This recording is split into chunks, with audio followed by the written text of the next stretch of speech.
Gnashing of Teeth, episode 3. I'm Casey. Yeah, and I'm Milo. Welcome back to another episode. Number 3, banging them out. How's it going? I'm good, Top G. I am good. I'm feeling good. I got a lot going on, but it's good. I like to Yeah, get this info out there. Love talking about the occult. Love this stuff. What's going on, man? Talk to me. for sure, for sure. I'm good. Last episode, you said something about Egyptian and Freemasonry. Yeah. So okay. Yeah. Yeah. So basically, I was a Freemason, and I can't get into a lot of detail, but I can get into Mhm. a little bit. Um, Basically, you start with what's called Blue Lodge, which Mhm. is a temple in like your town, Mhm. and you join up with the regular town folk, and you can work your way up chairs, they call it, or you can do different things. But I went through my 3 degrees, and I'm a Master Mason at Blue Lodge. Mhm. Once you become a Master Mason, you can now venture out into a couple of different things. One is called the York Rite, where you can become a Knights Templar. The other one is the Scottish Rite, where you can become a 33-degree Freemason, right? And so you always hear Okay. the guys a 33-degree, guys a 33-degree, whatever. Now Mhm. there's clandestine Freemasonry satellites, like the Rite of Mizram, and that is Egyptian Freemasonry, but it's not supported by Freemasonry. So what that means is clandestine means you went on your own, and we're not going to help fund like this. The state has a like Freemasonry has a state ran Freemasonry that can help Mhm. with funds, and they support the different branches of Mhm. Freemasonry. When you go clandestine, it means that they don't want no part of you. You've left Freemasonry and you've started your own kind of thing. Mhm. And so there's just a bunch of those, right? Kind of thing. Uh, I was talking to a guy. I can't say his name. I'm not going to get into that at all. But eventually, I I was taught, and it's one of those things, right? Like, so I don't know if it's true. I don't know if it's not true. I don't know. Right. I don't want to get killed. I'm just saying. I was told that it doesn't end at 33, and it doesn't even mean it's Scottish Rite. It means like when you're 33 Scottish Rite, they offer you another level of masonry, and then once you go through there, you get another level. And this stuff isn't talked about. I don't know if it's true. In the end, Mhm. I was taught that you get to 360 degrees. That is the top degree, and you are literally going to Egypt to learn magic, to learn what we're learning now. And so that's why I mean, the whole thing, the whole pursuit of these books and Mhm. all this is just knowledge. You Yeah. just want to learn, like, the 2 big questions are, why are we here? Where do we go when we die? And that's it. I mean, that's the Yeah. two. And so the strive for knowledge is kind of learn that stuff. And so, Right. I brought that up in the last episode. Like, hey, I have a little gym. Yeah. If there's a listener out there that wants to try to, climb that ladder, you know, Mhm. be awesome. Good luck, and I hope you get there. I don't have the time or the will or the. I'm an old man. I'm an old man now. That you could do it. Yeah. I mean, you It's work, it, you're going to school, you're doing this, you're doing the podcast. You have time. You have time to yeah. be in Freemasonry. Yeah, but it takes a certain amount of time, determination, and it's got to be something that you're kind of interested in or want to pursue. And maybe Well, one day, what's but the reason I brought it up is in Peter Carroll's um, his history of like magic. The Illuminati was written in there as part of the Rosicrucian piece, and so it makes you wonder. Okay, well, Illuminati then is like part of the whole secret society thing. And I'm a big part of the secret society thing. I'm a member of the Order of the Golden Dawn as well, Aleister Crowley's thing. And how do you think that? How does the occult and the secret society work together? So obviously, the Golden Dawn comes from Aleister Crowley, so it's occulty. But like Skull and Bones, like is that? Do you think they're like, that's a neat subject to look into? What do you think? Yeah, it's definitely with secret societies, it's more of just I think the ties into the occult is a bit interesting, but I think it's mainly due to mainstream media. I think a lot of secret society is more political maneuvering. I mean, obviously there could be some occult or esoteric, ties to, secret societies, but I'm not in the secret society. I'm not big into conspiracy theories. Well, I will tell you this, and the viewers. My experience in Freemasonry was awesome, and I did learn quite a few things. But the secret handshakes, the secret words, the different things you're not supposed to tell people, they don't tie into anything that I've read in the occult. So if you're out there and you're a member and you want to come in anonymous on our show, you want to come anonymous on the email, Gnashing of Teeth Podcast at Gmail, hit me up. I think there's more there. I'm not at that level. I'm a low guy in the secret society thing. So just wanted to hit us up, and I'll now research it, or we'll get you on the show and we can talk about it. For sure. Yeah, no doubt. Being in the occult, it's just the thirst for knowledge, and I wanted to be in a secret society just to see what they were doing and what it was all about. And right. It was cool. But it's a lot of memorization, and there's a lot of like ritual, and I like that. I like the ritual. I like the status. You work up the chairs and you do different things, and it's really cool. Ceremonial. Very, very ceremonial. It's really occulty, but it doesn't resonate that way.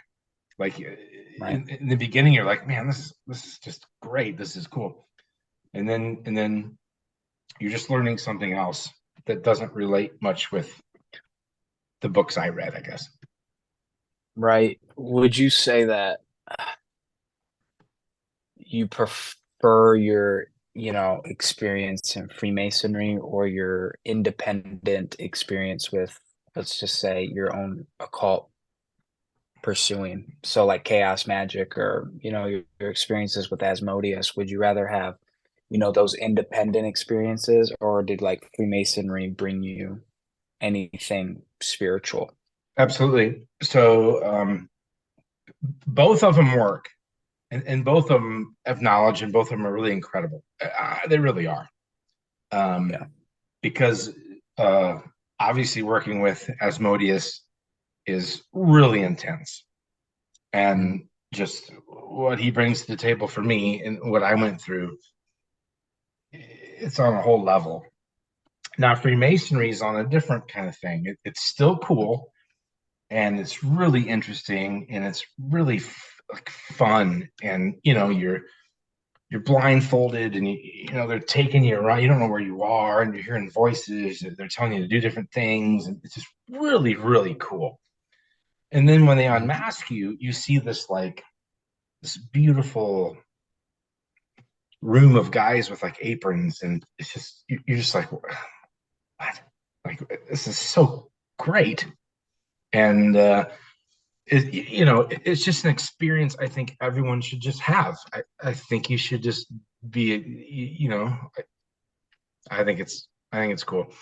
I don't know if and when the two connect or if they don't, but Right.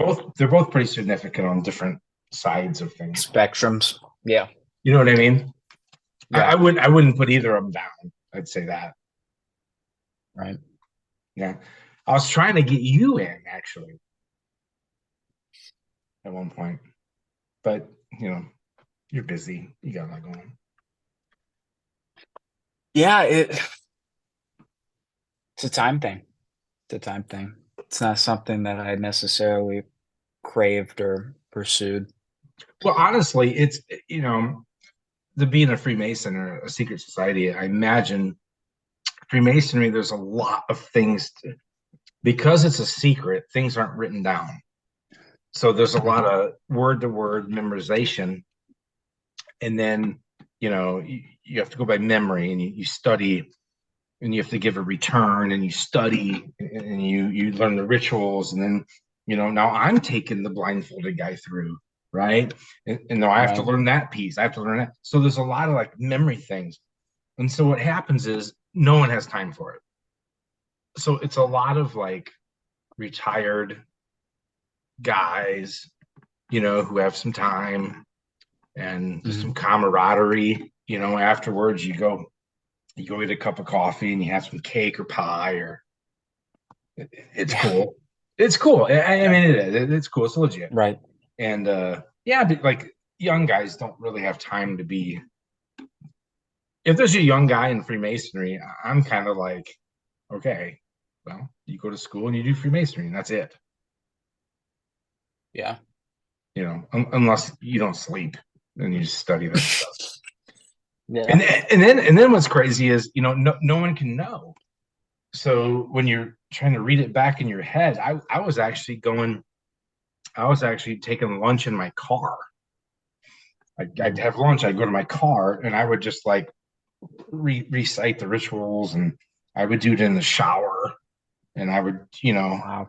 it's like, your wife thinks you're having an affair because you got to leave and no one knows where you're going. And it's a little crazy, but yeah, it sounds like a commitment. Huge. Yeah.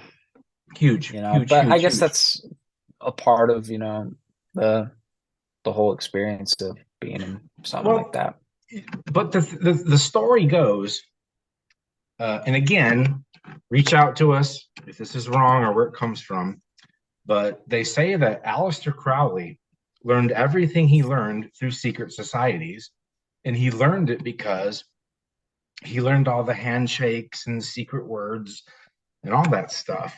And he got in there and he learned a bunch of stuff. So it is related to the occult. I just can't connect it. I'm too low.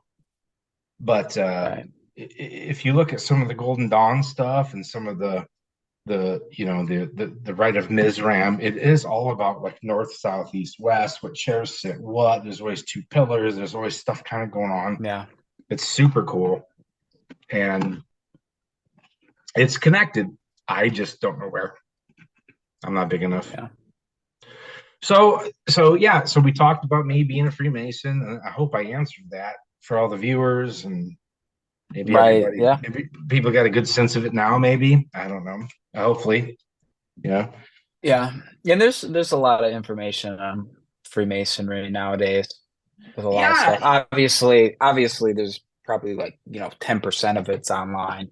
That a lot of people can gather. But as you said, being lower on the totem pole, there could be so many more levels that nobody really realizes. Who knows? Yeah. There's that whole thing where like, presidents and all these big time people were 33-degree Freemasons, right? And like there's a whole thing there. But that's not the occult. That's more about like getting power. Or maybe that's connected. Right. Who knows? Right. When Beyonce and Jay-Z come out and they do this kind of thing, like what are we talking about now? What are we doing? Yeah. They're throwing up the pyramid. Like what? Like, okay. Yeah. As an occultist, I would say, okay, you're into something. Right. you know, and being a guy from like and I'm not calling them guys out at all. Mm-hmm. You know, I right. You know, I'm not doing that. I'm part of that. But what I'm saying is like, where does that whole thing connect? I'm not sure. It does somewhere, but who knows? Yeah. Secret society, occult, you know, Illuminati, Rosicrucian. All of a sudden, it's Order of Golden Dawn. All of a sudden, you're in the. You remember what was that? What was Ben Franklin into? It was like the Hellfire Society or something. Like I don't know. Hey, hit us up on the email. Hit us up in the comments. Hellfire Society something. I don't know. It was like the secret society where there's just a bunch of sex and drugs and whatever. I don't know. Could be some occult stuff. Benjamin Franklin? Yeah. Look it up. I've never heard of that. Never heard of that. I don't know. Maybe I'm wrong. Probably. I wouldn't bet the range, but maybe I'm wrong. No, he was into some stuff. He was. Potentially. Yeah. You know, at that level, I think wouldn't you be tempted at everything? You know, if you were like some big time official like Ben Franklin, you walk outside, isn't every nook and cranny saying, Ben, come here, Ben. I want to show you. I want to talk to you. I want to show you something. Right? Yeah. I mean, that's, you know, you're gonna get super tempted. You know, is there a secret society that you know of that like you're interested in? Is there one that you ever coveted? I guess. No. Again, it's weird. I think that secret societies it's either very political reasons or power reasons, wealth reasons. And if it has anything that's connected to esoteric or occult ties, I feel like, you know, if that's the case, maybe they meddle in affairs that they barely understand. And I feel like the experiences that I've, experienced from just, reading everyday, not necessarily everyday books, but, occult grimoires and things like that have given me experiences that I don't think a secret society can necessarily provide, nor would I want to dedicate the time to something like that. Well, so let me just put it in perspective, and then we can walk from it. So Okay. so basically, you know, we're gonna get off the occult here for a second. I don't mean to do that, but the secret society back in the day had many members, and so they say, hey, Freemasons run the world. They may have. So it's like this. I'm in my little community. I got 100 people in lodge, and say there's like this child predator in town. Well, we're going to send Greg the plumber over there, and then we're going to send a cop over there, and then we're going to send him in front of a Freemason judge, and then we're going to put him away. Right? We're all Freemasons, and we talk about it secretly in the temple. Right? So Right. You really can strategically do a lot of things because you're under oath, and right, you know, so connections. There's a lot of like political. Yeah. But on the go ahead, go. But go on ahead. the topic of of whether I like looked into them or was interested in any of them, none of them. I never really craved that. Never really cared for it. Yeah. Sure, there's like obvious, benefits to it, but you also have to put forth the effort to gain those benefits at the same time. And do I really want to put forth that effort? Maybe if I saw the long-term outcome, but I don't see that. No. So when I joined, I felt like I was going to get a lot of help. And what had happened is, and this is true. During the 80s satanic panic, right? Mm-hmm. Where people are spraying stars and everyone's freaking out. Yeah. Stupid. Anyway, that turned a lot of people off of everything. Anything secret, they were just like Satanists, right? And didn't want anything to do with it. Like a big cleansing of what was happening. So there's a big gap between who's a Freemason and who's coming in, because the Satanic Panic destroyed that whole piece. Yeah. My dad will never be a Freemason, right? Like, he was through the Satanic Panic, and so he and so there's this big gap right there.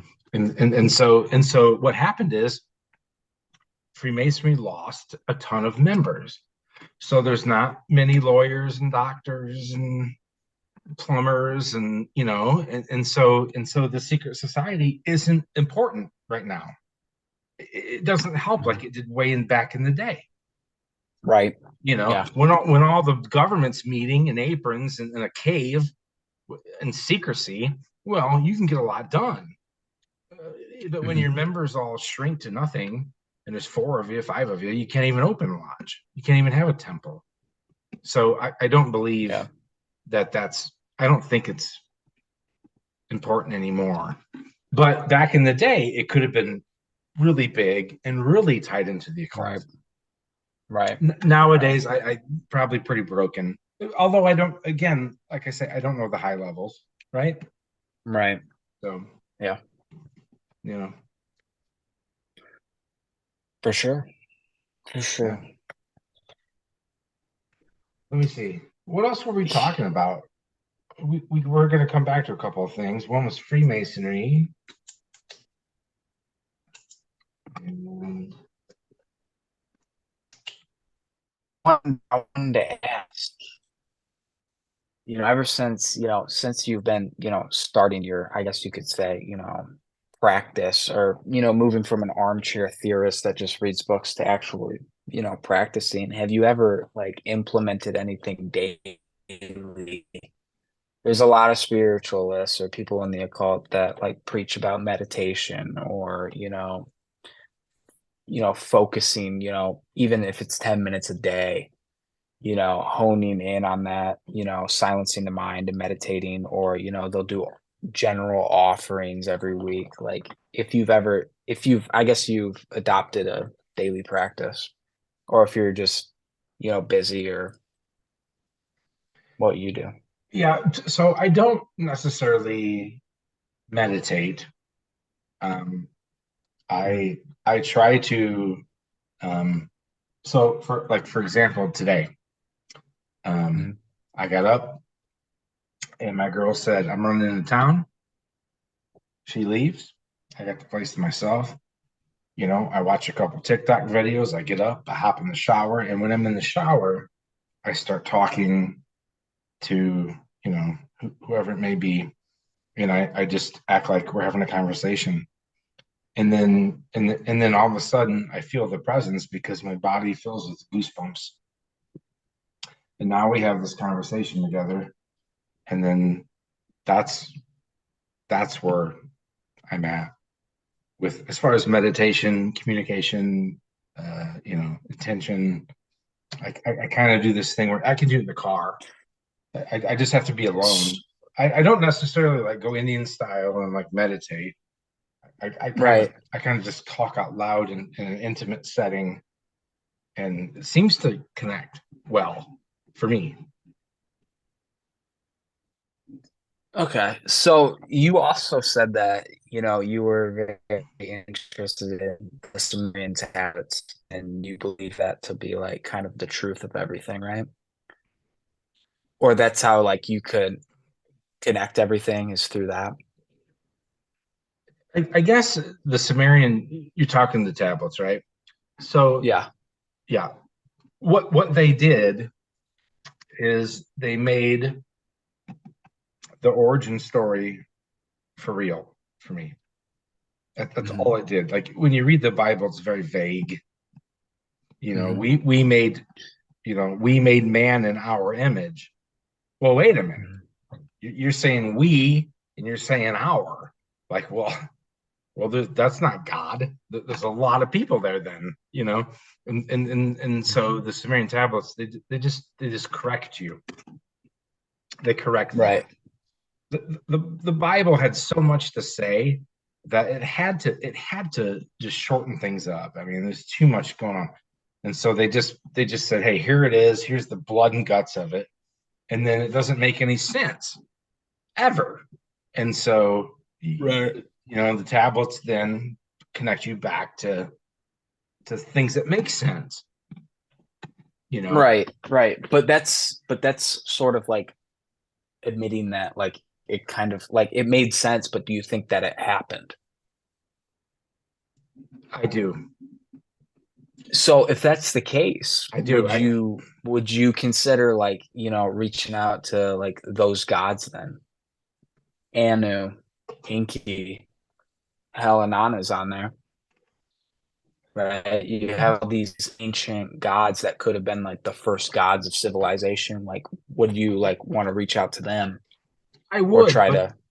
I know, but if it's different because like you don't have sigils for them.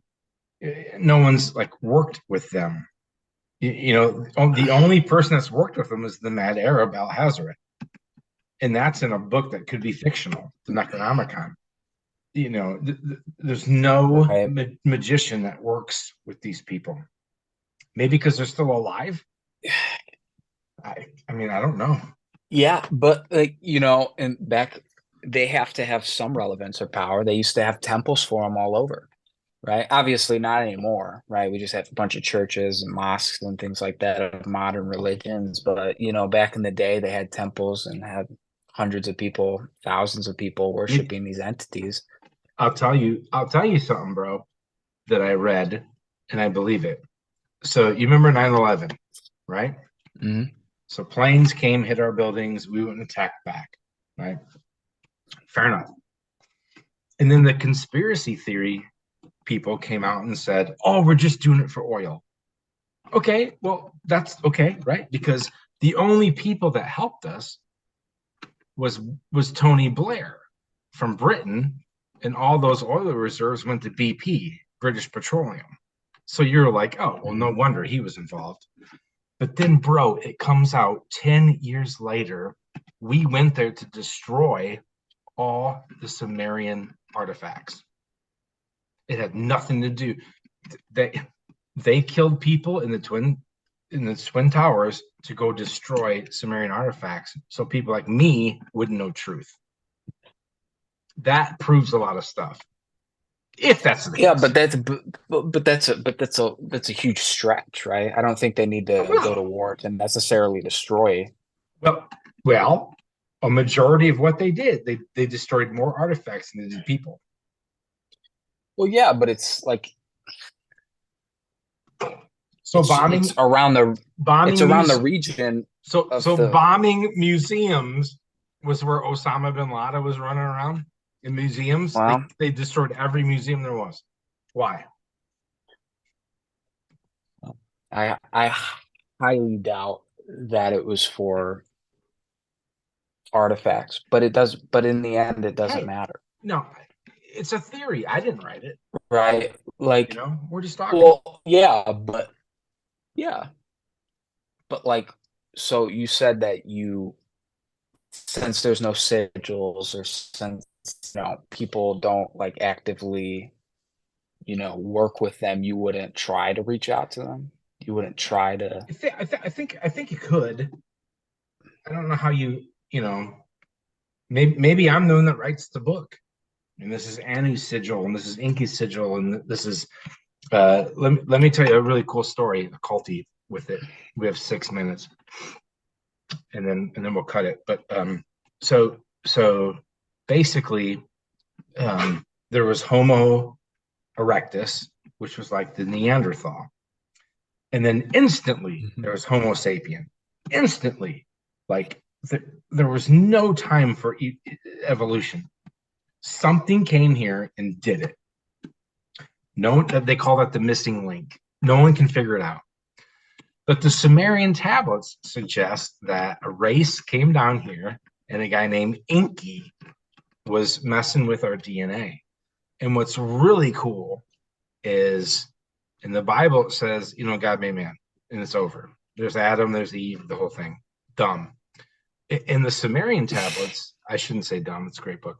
In the Sumerian tablets, it says, Inky made man, he couldn't breathe. Inky made man, he couldn't walk. Inky made man, he couldn't, stand right. Inky made man. There's like chapters and chapters and chapters of the try and fail of the DNA he was trying to do. So check this out. Because Inky used the DNA, he is also known as the DNA strand, which is also the snake in the Garden of Eden. You'll never believe this. The first man Inky created, his name was Adamu. It's Adam with a U. Okay? So this is the devil, right? The devil. So here's what happens. The devil slithers in and says, what are you guys doing? And they're like, we want to eat from the tree of knowledge. And he says, you can. I created you. You can do it. I'm telling you to do it. Oh, yeah, but this guy over here is like really yelling at us about it. So the creator is telling them to eat from the tree. But then the Bible tells us it was wrong for them to do that. There's this evil God yelling from above. How crazy is that? That's what also got me into the occult, was the fact that it was like, wow, what they told me was evil actually wasn't. What the Bible told me was evil actually wasn't. It was actually trying to help. So the story in the Sumerian tablets is flipped. So if you took the Sumerian tablets and you put it into our life right now, the devil is like your creator and God's like this dick with all these rules and all these punishments. And it's nuts to think that way. But we're programmed in a way, because your environment and how you're growing up. But then, so that's why the Sumerian tablets are really important to me, because it just keeps answering things for me, and it answers things in the occult. It does. Right. It's telling you who the demons are. It's telling you who the good guys are, the bad guys are, and that's part of the occult. It's about teaching people what you know and who's right and who's wrong. Yeah, but wouldn't you want to? That's understandable, right? It answers a lot of questions, and it's something that like you believe in, and it does that for you. But like, if let's say Inky was the creator, and we're running out of time, so just one last question: like, if he was the actual like creator of you and I and the human race in general, wouldn't he want like a closer relationship with humans in general? And wouldn't you want to like reach out to him, even if it was just in Samaria and Mesopotamian religion? It was a lot about offerings and hymns to these gods. So wouldn't you want to just do that and praise Inky? Yeah.